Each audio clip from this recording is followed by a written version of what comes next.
Hello and welcome to my journey to 100%ing the Legend ZA Mega Dimension DLC. Firstly, I should say I will use the words Distortion and Portal basically interchangeably in this video. Before jumping into the DLC, I evolved my Kalos starters and make them level 60, because I didn't know the levels the DLC would be jumping into it. I shiny hunted this trio when waiting for the DLC. I like using different teams for DLC in the recent games, and since the Megastones weren't a thing in the base game for the Kalos starters, these felt like an obvious base for my DLC team. I also have to get the Chestnut height before starting the DLC, as I forgot to do so in advance. I quickly get that, I update the trio's movesets, and jump into the DLC. First thing I do in the DLC is meet Ansha and Hooper on the roof of Hotel Z. She teaches us about donuts, and me and my crew agree to help her with her goals. She tells me I have to get her butter before we can truly get started with the meat of this DLC. I shove a shiny Alpha Raichu on my team, and update its moveset, as I intend to use Mega Raichu X.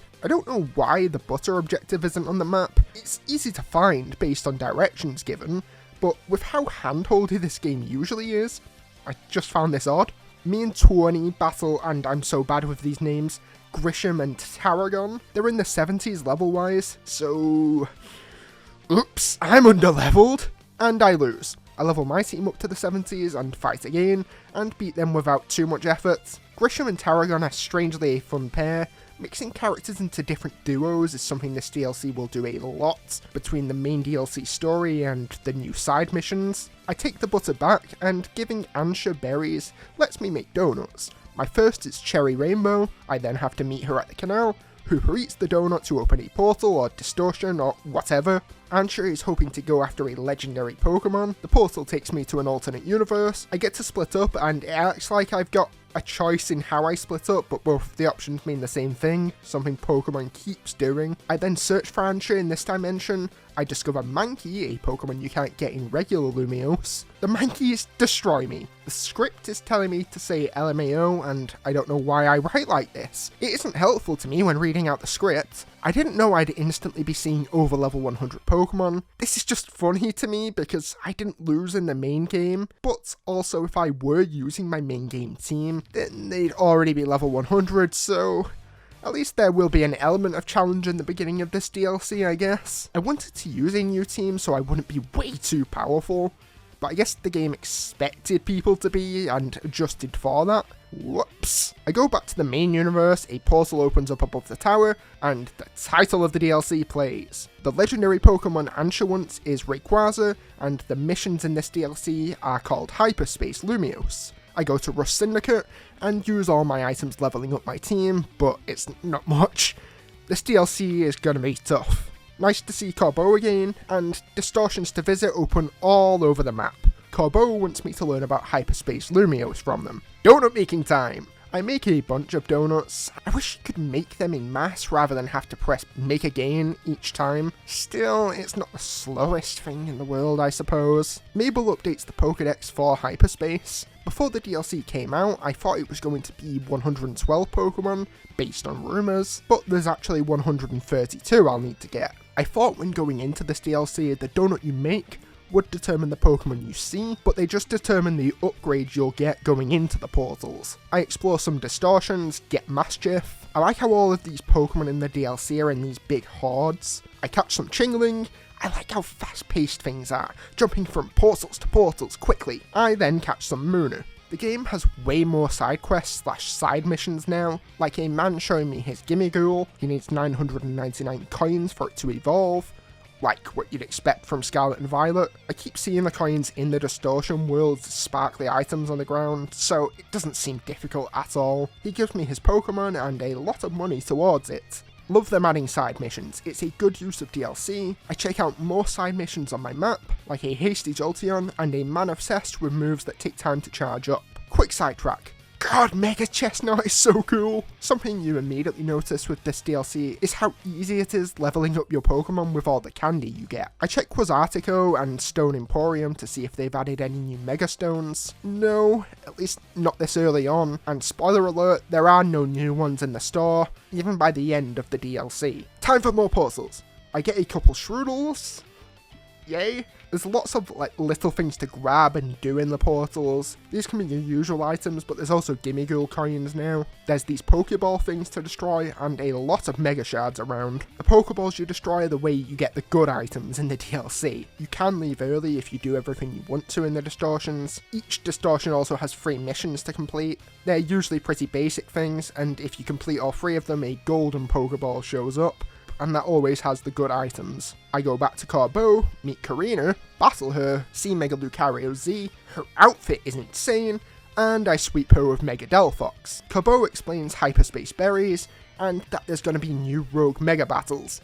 Yay! They were probably the best part of the main game for me. Until I get my full team, much like I did in my main game playthrough, I decide to use the extra slots to evolve Pokemon, or at least I intended to, but really you get almost any of these DLC Pokemon in the portals. The higher level the portal or distortion, they tend to just have the evolved Pokemon. I do evolve Mischief after the Karina fight though. I go to do more portals, but realise my Hyperspace Survey points are still maxed out, so Rogue Mega Battle time it is. Me and 20 and Karina take on the first new Rogue Mega Battle in the DLC, which is Absol, but the Z Mega.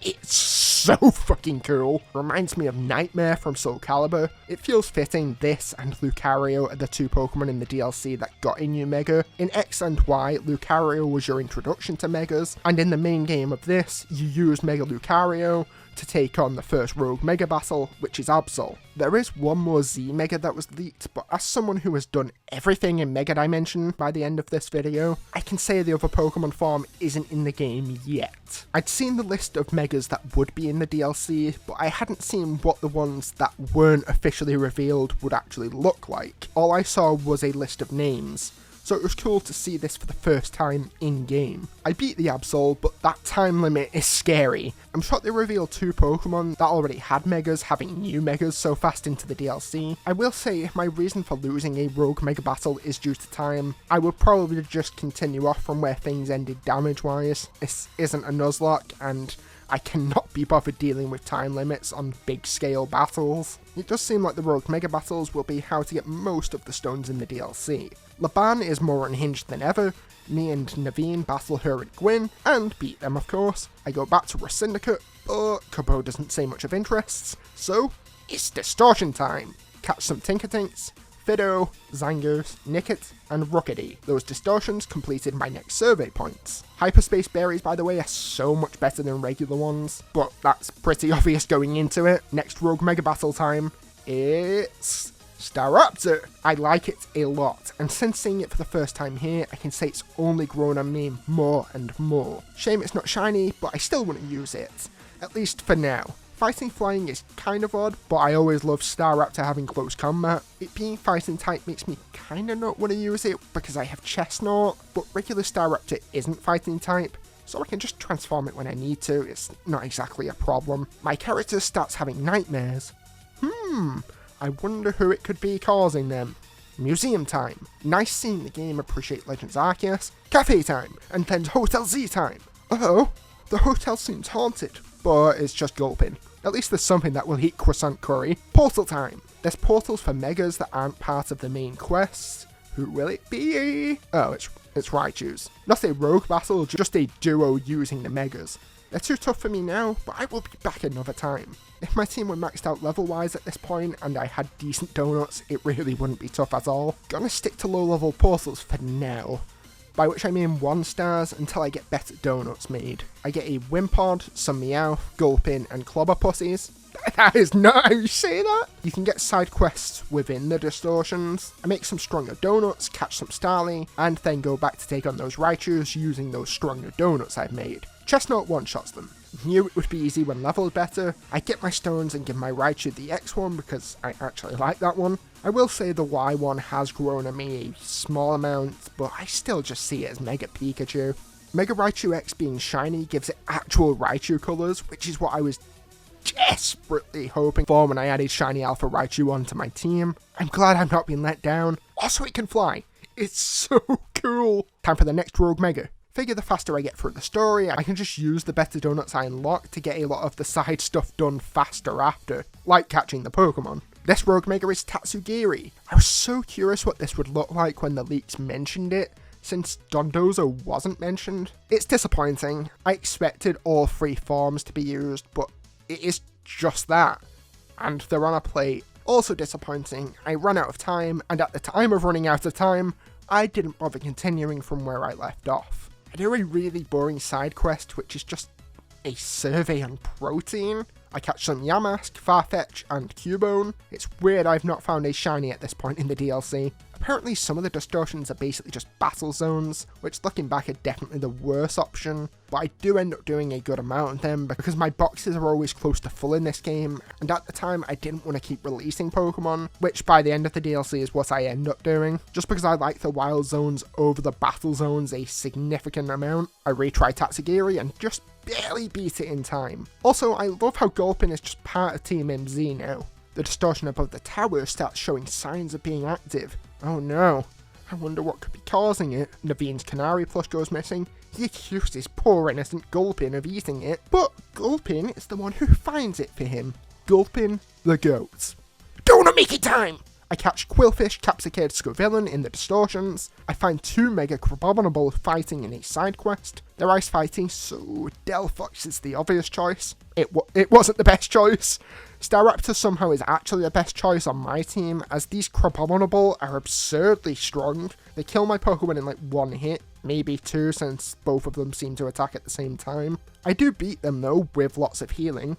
Thank God for the brute power of the moves I gave to my Staraptor. I catch Feeble and some Charcadet. Greninja clears out a psychic-themed battle zone, and Delphox does the same with a grass one. Grizel and J-Synth are arguing, so me and Leader battle them. These forced fights in the real world just feel so pointless. They're way easier than anything in hyperspace, but at least there's some good character pair-ups, I guess. The next Rogue Mega battle, and it's Meowstic. Huh. I think it actually looks pretty nice. Curious if Meowstic fans will like it since it didn't get different megas for the genders. My character's nightmares continue. Wonder who it could be.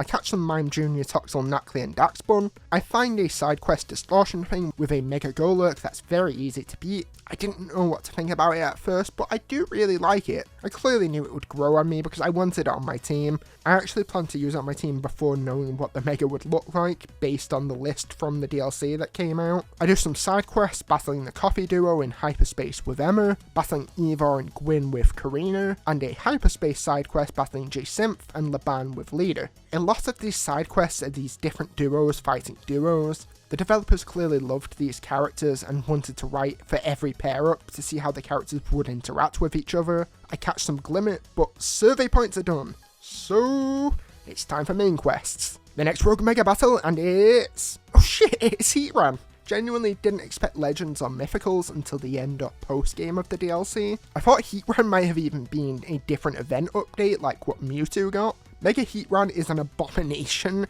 and I needed to decide if I liked it or not, like most of these new Megas, but as of recording this, I actually kinda love it. It's huge and it's so hot temperature-wise that it's melting the steel on its body. I beat it, and capture it of course. My team had good matchups against it pretty much all around. Even Chestnut had close combat to defend itself a bit. This game is actually kinda funny because what the fuck is Donut Croissant Curry? The nightmares keep getting worse, and it becomes clear that this mystery Pokemon is in pain and needs help.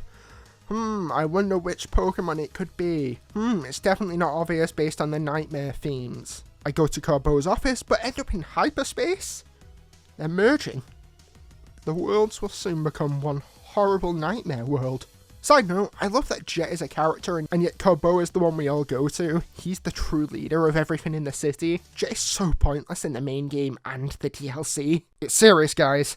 I need to make a Mega Donut. God, Pokemon is silly. I love this franchise. I do a side quest and beat Mega Glamora. I think nothing of it, just like regular Glamora. I catch Greavard, Chimecho, Morpeko, Mankey, Fungus, Golisopod, Cyclizar, Igglybuff, Jigglypuff, Zubat, Marowak, Grovyle, Sceptile, Seviper, and Musharna. Briefly considered singing that, but I can not sing. I can barely talk. And that's my survey points made up. Time for what I'm guessing will be the final main mission. But first, I reset that I bench a bunch until a Golett is available because I wanted that on my team. I don't know why it wasn't showing up. I do manage to get it, but forget to coordinate its Pokeball type with the rest of my team. Poor Golurk, it gets screwed over so much in my DLC adventure here. The Rust Syndicate guys tell us the recipe we need, or a rough recipe anyway, the stats that I need to make up with my donuts. Apparently, I need more better berries, so guess I'm going back to Distortions. I figure so I can do other stuff in real life. At this point, I'll continue going into Distortions for berries and catching some Pokemon in handheld mode. I won't really have footage of this, but with how long it is, I don't want my laptop losing all its storage for like 10 seconds of usable footage. In my first fucking Distortion in handheld, I get a shiny Whirlipede. I did use the Switch's built-in record function for that though, so you do get to see it. I also get myself Marshtomp, Swampert, and Amoonguss. Back playing on the TV now, I got Alola Meowth, Combustion, Purloin, Lipad, Shiny Krokorok, Swalot, Dondozo, Graplock, and Corvisquire. Time for Mega Donut. I meet Corbo at the tower with Korrina and Twanny. All the promotion match characters are here to help. I love these character interactions, and I'm not someone that really cares for Pokemon characters usually, but I think they've gotten so much better with this game as a whole, and Scarlet and Violet's friend group. Time for the mystery Pokemon. I wonder who it is, Darkrai. I'm stopping sarcastically pretending like it wasn't obvious. Korrina also finds it obvious. Big surprise for me at least, AZ is here. Nice for one last moment with him, even if it is a dream. Darkrai gets such a cool cinematic, even if it is super short. Darkrai is easy to beat, but then it Mega Evolves, and it's tough, and I lose. I could just restart the battle, but I just decide to continue with the damage done. I always hate time limits anyway in games, and I can't be bothered doing it all again, so I just continue and beat it. But that's the main stuff done. There's still plenty more to do, but this is where the credits roll. Seems like the remaining big goal is Rayquaza, but I'll need survey points. So, back to Distortions. It is weird though, the DLC has a post-game. At least I'm not having to hoard good berries now since I don't need the Mega Donut. Or so he thought. Time to evolve some Pokemon. Meowth to Persian, Corvisquire to Corviknight, Yamask to Cofagrigus, Mime Jr. to Mr. Mime, Knackley to Knacklestack and then Garganicle. My Poxes were getting full, so doing Evos rather than just catching more made sense to me at this point. I evolved Jigglypuff to Wigglytuff, Toxel to Toxtricity, Zubat to Golbat to Crobat, Glimmet to Glamora, Greavard to Houndstone, and Combustion to Blaziken. Guess I'll do some side quests as my map is cramped. I take a Scovillain with Spicy Extract to a guy obsessed with spice. He has me use Spicy Extract on all of his customers' food. I battle more Morpeko guards. I battle someone's Rotom farms, and in that battle I actually use my Golurk for the first real time. I show a woman my curly Tatsugiri, but she wants to see the other forms too, so guess that'll be an ongoing side quest. I hate how that read was Tatsugiri, but I'm moving on. I go into the sewers to help a Rust Syndicate guy deal with Cofagrigus he's scared of. At the time I think this is glitched because I take care of all of them, but the mission didn't continue, so either I was being stupid or it was glitched, and I am stupid and this is Pokemon, so it realistically could have been either case. More on that later. I do a quest battling with J-Symph against Laban and J-Symph's hologram. Okay, I'll give them credit on this pair up, this is silly. I'm going to stop talking about everything I do since a lot of the side quests are simple, and this video will already be pretty long, and this way I don't have to record everything and fill up all of my laptop space. Footage from this game alone's taken up like a terabyte of space on my laptop. Also, a lot of the side quests are just small battles or bringing someone a Pokemon, or mashing A through dialogue, but the side quests do have some quite fun gimmicks. I do still recommend checking them out if you haven't already. I evolved my Charcadet into Armarouge for one side quest where I battle the Evo I don't pick the armor for. There's a side quest where someone thinks his Arbok is a Seviper, which might be a reference to a mistake with a Who's That Pokemon from the anime. Well, it was which Pokemon does Seviper evolve from? But it's still silly, it was Pokemon Trainer's choice. Arbok doesn't evolve, and Seviper is a one-stage line. I catch a couple Sandygast during a side mission, I find a Distortion where I beat a Mega Scovillain. I'm so disappointed with its design. I do like it, but it's still not having 3 heads is just tragic. With a bunch of side quests done or started, my map looks so much better. Back to Distortions for survey points and Pokemon. I catch Trico, Shiny Grovyle, Flamigo, I then evolve my Gimmighoul, and I then catch a Kecleon. I take down a Mega Golisopod in a Distortion. It doesn't change all that much at first glance, and I think it deserved a Rogue Mega Battle to really show it off. But it's so tanky now, and I love it, but I already love the Pokemon, so I'm very biased. I do some more catching and evolving. Tinkertuff, Tinkaton, I evolve Meowth to Berserker, I evolve Sandygast to Palossand, and Mankey to Primeape, and Shroodle to Grafaiai. I catch a couple Spoink and evolve one into Grumpig, catch a Mudkip, Cryogonal, Sark, Squawkabilly, and Torchic. After this marathon of catching, I have enough survey points to continue the main stuff. That said, I decide to play in handheld again and handle more side quests at this point, to give my laptop a much needed break, as it gets hot using Elgato software. With a bunch of those side missions now done in handheld, I continue with the main stuff on the TV. I make a Groudon themed donut and take on Groudon, and then Mega Groudon, which I catch. If I don't mention catching a legend or mythical after battling it, just assume I do. I would go straight to Kyogre, but need better berries again. So back to Distortions. I get Mr. Rhyme, Throw, and defeat Mega Chimecho in a Distortion. I make the Kyogre donut, take on Kyogre, and Omega Kyogre, and catch it of course. And now for Rayquaza.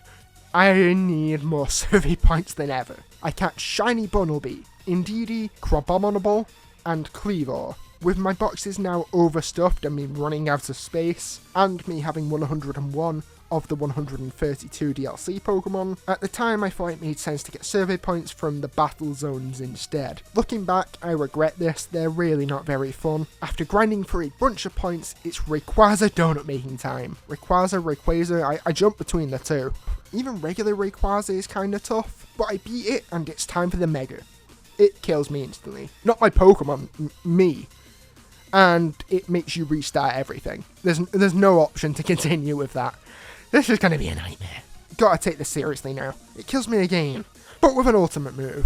It's definitely not as hard as my first attempt made me think it would be. The issue with the Mega is it wants me and only me dead, which I realised on attempt 2. That and its huge almost one-shot kill attack, which I figure out on attempt 3. The same attempt where I beat it thanks to Golurk. He turned out to be a hero in the end. I'm glad Golurk got to do something in the story, because I'd only really used it so far in side quests, which probably don't show up much in the video. But with that, Rayquaza is caught, and I made Ansha's dream come true. With that done, the next day I get a side quest from Carbo to see him, and a quest from Twani in Hotel Z's lobby. Twani basically tells me there's more stuff to do and there's a mystery distortion that needs my attention. Carbo tells me to do some survey work for some special scanning software. I check out the mystery distortion, it's Hooper Unbound. I defeat it and catch it and it becomes a regular Hooper and it comes with me. It then makes friends with Ansha's Hooper.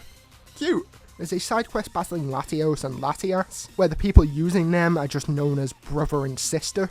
In my script, I can't type Latios and Latias without it correcting itself to Latinos and Latinas. Surprisingly easy taking down both the Megas at once. I get the Mega Stones for both, but not the Pokemon. By going to Hotel Z's roof with just a Lucario in my party, I can battle Karina, I teach my Alpha Shiny Lucario Earthquake and Swords Dance, give it a Mega Stone, and she can just one-shot me somehow. So, I teach mine Protect, and I win. Good, that gets me the Lucario Z-Stone. A side quest with Mabel lets me take on Volcanion, which lets me catch it. Being in a hacked Pokeball is an easy excuse for the developers not to make a background for the fight. Poor Volcanion, they hate it. So, remember that quest with Cofagrigus? The side quest one. Yeah, that was my fault. There was one tucked away in a corner up top. Whoops. Having the survey points done now, I go back to Carbo. The special scan system he's developed locates rare 5-star hyperspace distortions. A side quest lets me catch a Meltan and Melmetal. It sounds like to get most of the other legendary / mythicals, I need to get lucky with the scan system with the rare 5 stars, which means a lot of survey points, and then it spawns the distortion. I managed to find a distortion with a couple Porygon. We're starting to think this and Feebas were only in the ultra rare distortions. Still not seeing a single Feebas at this point though. On the bright side, I can complete the Porygon side quest now. I give him one holding an upgrade, since he does the same, and I'm sometimes nice to NPCs, but that's Porygon 2 added to my decks. I love that they added a special cutscene for giving it the item. It feels good. With my second special scan, I get a battle zone. something I didn't realise could happen. I hate this. Some of these legendaries are going to take a long time, aren't they? After buying 4 drivers off a guy, which is tedious due to the limit of Mega Shards you can carry, I go to a location for Genesect. It doesn't put up much of a fight. My third special scan is dragon themed. I managed to get some Hisuian Sligoos and some Frigibacks, so with evolving some Frigibacks, I complete that line for my decks. I trade some Canary Bread with a kid for popping candy on a random roof, and give that to Ansha, but I'll need better berries once again, but this is how you get Zeraora. I do get the berries and make the donut, but I don't want to take that on just yet. I use Link Trade with Porygon 2 for Porygon 2, both holding dubious discs, so I get Porygon Z. I then go to the dojo and use Rage Fist a bunch of times on a dummy with Primeape, and evolve it into Annihilape. I take Farfetch into battle zones holding a Leech, so I can evolve it into Surfetch with enough crits. Then I realise I'm using regular Farfetch, because I forgot Galarian Farfetch was even a thing.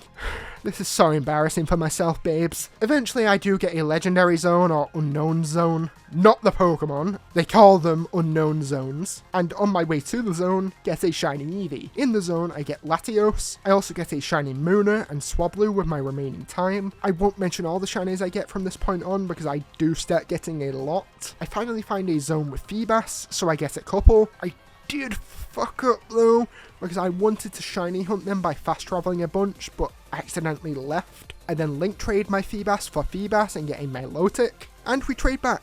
Thank you, online person. I also finally find a zone with Mimikyu. I do a side quest for Marshadow, do another one where I give Jet 999 Mega Shards, which I just had on me anyways, and that gets me Magearna and its Mega Stone. That's 199 side quests done, or side missions. Clearly there will be a 200, and with 198 and 199 being Leader and Naveen, I expect 200 to be 20. Having already made the Zeraora donut by this point, that's my next side quest. Emma fills in for 20 this time around, but I have Karina with me like always. The Mega is fast and annoying, but I did expect it to be harder to beat, and I think me finding it relatively easy comes down to me using Mega Golurk. It just worked as the perfect counter for it. There wasn't really anything Zeraora could do against it. Heading back to Hotel Z, I get side mission 200, truly does feel like my time with ZA will soon be over. Just like I expected, the last mission is battling 20, fitting way for things to end.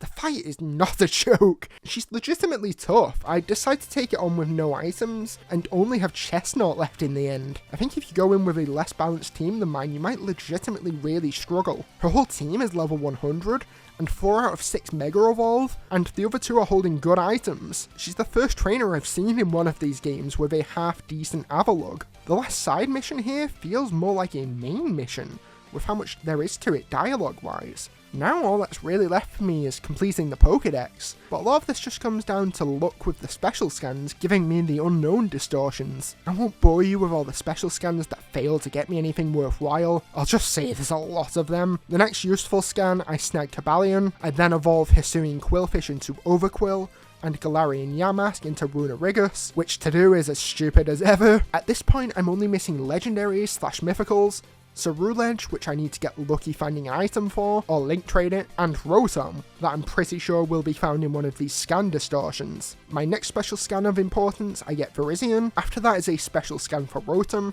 going back to how it used to be, where it's almost legendary with finding it, except once I actually get its distortion, it's full of them, they're everywhere. I go into a regular distortion and find a shiny Toxel, but what's interesting this time is catching a shiny is one of the tasks, and this far in, this is my first time seeing it. 2 special scans in a row get me Rotom. Rotom felt hard to find at the beginning of this, like how it felt hard to find in Gen 4, and now I'm sick of seeing them, much like how I am in Gen 9. I do manage to get a shiny Swampert though for a special scan, and some malicious armor, which means I can finally get myself Ceruledge, which means from this point on, it is only legendaries / mythicals needed, and only 4. Terrakion, Keldeo, Meloetta, and Latias. Using my first donut with Sparkling Power, I managed to snag Machoke, 2 Emboar, and a Pignite. After what feels like forever, I managed to snag Terrakion, just 3 to go. Again, feeling like forever between Pokemon, I managed to snag Keldeo, who will be the last to grab. It feels like the hunts are getting longer and longer, but I get myself Latias. I unfortunately forgot to record this, which means congratulations Meloetta, You're the biggest pain in my ass in the game that isn't Mabel or Carpal Tunnel, and Mabel and Carpal Tunnel come hand in hand. Eventually I get Meloetta, the final Pokemon for the Dex. Finally! It's quite cocky too. It wasn't really hidden like a lot of these special scan legendaries, it's just in the big hall area. As far as I'm aware, you don't get anything for completing the DLC Pokedex. I spoke to Mabel and didn't get a change of dialogue. There is still technically one thing left to do. Again, she's doing it to me again. I don't think I'll get anything for it, but if I'm following what I did in my video of the main game, I'm doing this too. The remaining thing is for entering so many hyperspace distortions. At the time of completing the Pokedex, I'm at 260 out of 300 for the research task of investigating Hyperspace 14. So there's obviously going to be a 15th. Easiest thing to do, as to not to waste a bunch of helpful berries I decide, is to make a bunch of crappy donuts and just go in and out of the distortions fast to get the grind over with as fast as possible. I complete the 15th investigating Hyperspace and it's not over. I have no idea how many more of these there will be. At the time of this recording I haven't finished them, but at the time you're seeing the finished video, I will have. And will be showing footage now to prove it. I don't expect to get anything for it, and am mostly completing it for the sake of feeling satisfied with myself that I hit my own criteria for getting 100%. So yeah, I do it, I do the research. I'm so sick of Mabel. That's the DLC done! Some things worth noting. Yes, this video is longer than my one on the main game. The main reason is I've decided for videos like this that are me playing through a game to do more notes as I go along, rather than writing almost everything afterwards. Also, the DLC is fun. I don't recommend doing it all as fast as I did, because the DLC came out on the 10th of December, and I was done with the Pokedex and the missions by the 14th of December. I could have done it by the 13th, but I decided to go with self-care and get some sleep, rather than stay up just for Meloetta. I have a lot of opinions on the new Megas, but this isn't the video for me to go in depth on them. So with that, I hope you've enjoyed this video. If you did, please consider liking, subscribing, sharing, commenting, and even using hype points to help my little channel out. That's all, and until next time, bye I guess.